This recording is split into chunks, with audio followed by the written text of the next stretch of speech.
રાજ્યના જિલ્લાઓના ગ્રામીણ વિસ્તારોના સર્વગ્રાહી વિકાસ માટે મુખ્યમંત્રી ભૂપેન્દ્ર પટેલ દ્વારા મહત્વપૂર્ણ નિર્ણય લેવામાં આવ્યો છે।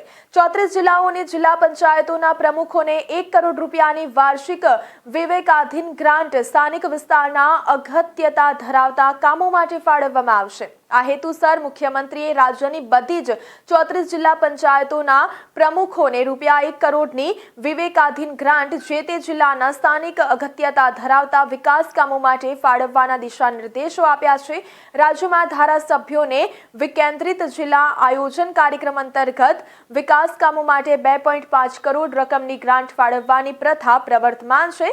મુખ્યમંત્રી સમક્ષ જિલ્લા પંચાયતના પ્રમુખોએ પોતાના જિલ્લામાં ગ્રામીણ વિકાસ કામોને વેગ મળે અને સ્થાનિક અગત્યતા ધરાવતા કામોને પ્રાથમિકતા આપી શકાય તેવા આશયે જિલ્લા પંચાયતના પ્રમુખોને પણ વિવેકાધીન ગ્રાન્ટ ફાળવવાની રજૂઆતો કરી હતી।